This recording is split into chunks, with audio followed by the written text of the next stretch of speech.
Bonjour à tous, bienvenue sur Ngazi TV, la chaîne du futur, la chaîne où il faut être. Restez tous authentiques. The place to be, l'endroit où il faut être. Alors, de quoi allons-nous parler aujourd'hui? On va parler de quelque chose d'assez surprenant, d'assez spectaculaire et d'assez dramatique qui s'est passé. Donc, on a une prise d'otage entre guillemets qui a été filmée, c'est-à-dire qu'un homme se fait enlever et séquestré entre guillemets parce qu'il se fait mettre dans le coffre d'une voiture. Et donc quatre individus ont pris un homme, l'ont tabassé, l'ont mis dans un coffre et sont partis. Et il y a un voisin, enfin il y a un témoin qui a réussi à filmer la scène. Bon, vous l'avez sûrement vu à la télé ou vous en faites pas, je vous mettrai un lien avec les images concernées. Donc, à l'heure où je vous parle, bien évidemment, on ne sait pas qui sont les ravisseurs. La personne qui a été enlevée, à ma connaissance, son identité n'a pas été révélée au grand public. Enfin, pas à ma connaissance. Donc maintenant qu'on a dit ça, je vais vous donner mon analyse rapidement. De par mon expérience du passé, hein, même si, voilà, je le dis souvent, moi ça y est, je suis rangé des mécaniques, etc. Mais j'ai quand même une expérience et un vécu, donc on va essayer de faire des hypothèses et se mettre à la place des policiers dans ce qui a pu se produire dans cette histoire. C'est-à-dire, quels sont les mobiles potentiels des agresseurs et des ravisseurs. On peut avoir plusieurs hypothèses. Donc déjà, tous ces faits-là, ils se sont passés à Villeparisis, en Seine-et-Marne. Donc c'est censé être une ville où le maire est intervenu pour dire que moi je comprends pas, dans ma ville il n'y a pas de trafic de stupéfiants, etc. Donc parce que bien évidemment tout le monde soupçonne un règlement de compte concernant un trafic de stupéfiants, ce qui est logique que ce soit la première hypothèse, pour plusieurs raisons.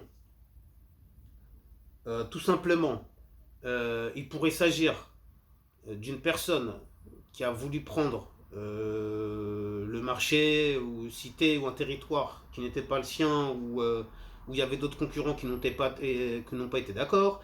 Soit c'est quelqu'un qui devait de l'argent par rapport à des stupéfiants qui n'a pas remboursé ses dettes. Soit c'est quelqu'un qui devait de l'argent par rapport à des dettes de jeu qui n'a pas remboursé ses dettes. Je vous donne toutes les hypothèses possibles que je me suis faites dans ma tête et qui sont plausibles, vous inquiétez pas. Soit éventuellement il a peut-être couché avec la femme qu'il fallait pas, d'une grosse tête, qui veut se venger. Et enfin, ma cinquième hypothèse, ce serait que il s'est peut-être tout simplement embrouillé entre guillemets avec la mauvaise personne qui est venue en découdre et régler ses comptes. Donc maintenant, je pense que la réponse est dans une de ces cinq hypothèses. Donc moi, j'ai pas les éléments que les enquêteurs, eux, ont en leur possession. Maintenant, je sais que j'ai oublié aussi de vous parler d'une autre hypothèse très importante. Il est possible qu'il ait été enlevé dans le but de demander une rançon, car il arrive parfois et souvent que des dealers soient enlevés et qu'on réclame une rançon, quoi. Et,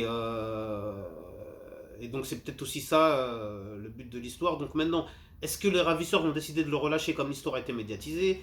Est-ce qu'ils vont se débarrasser du corps et que ça va finir comme à Marseille, hein, dans le fameux barbecue, hein, voiture brûlée avec le cadavre à l'intérieur? Je ne le sais pas, hein, bien évidemment. Tout en sachant que quand je vous parle de ces histoires, n'oubliez pas qu'aussi que peu de gens sont au courant ou beaucoup de gens ont oublié ou ça a été peut-être peu médiatisé, mais il y a également la mère de Booba qui avait été enlevée. On avait demandé une rançon, mais je crois que ça n'avait pas marché, ils avaient arrêté les ravisseurs, etc. Donc vous voyez, personne n'est à l'abri, hein, que ce soit les rappeurs, que ce soit ceux qui sont dans le trafic de stupéfiants, etc. C'est pour ça que je dis à chaque fois, les stupes et tout, la rue, la fameuse street life, hein, moi j'appelle ça street life, c'est-à-dire la vie de rue, il faut laisser tomber un moment et le plus tôt possible. Parce que ça vous emmènera que des emmerdes. Moi c'est pour ça que j'ai lâché l'affaire, que j'ai laissé tomber tout ça. Parce que sinon je serais pas là sur YouTube en train de vous parler. Je serais en prison, ou je serais déjà mort, ou je serais en fuite parce qu'on m'aurait balancé. Donc je suis content de m'être remis en question et d'avoir laissé tomber. Mais des fois justement, je me balade dans la rue. On me dit tiens, mais je t'ai pas vu sur YouTube en train de faire des vidéos et tout, Ngazi TV et tout. Je dis oui, oui, pourquoi? Il me dit ouais, c'est bien. Je dis bah oui, justement, j'essaie de leur donner l'exemple. Je dis bah regardez, essayez de faire de l'argent avec du légal. Moi, aujourd'hui, je fais pas d'argent sur YouTube. Mais pourquoi, si demain, cette chaîne elle peut me rapporter de l'argent, je l'aurais pas volé, ça sera pas tombé du ciel. Moi, ça fait 1 an et demi que je suis là au turbin, que je charbonne. Je fais des vidéos à l'appel. Je suis à plus de 200 vidéos. Des fois, je parle à mon entourage, ils se foutent de moi. Ah, ah, t'as 200 vidéos, t'as même pas, je sais pas combien d'abonnés, machin. Je dis oui, oui. Mais mon propre entourage, ils sont bien contents quand je leur dis oui, oui, t'as entendu parler de Noël Le Graët, t'as entendu parler de l'histoire du Donné, t'as entendu parler des histoires de prières de rue. Il me dit non, non, bah vas-y, raconte-moi.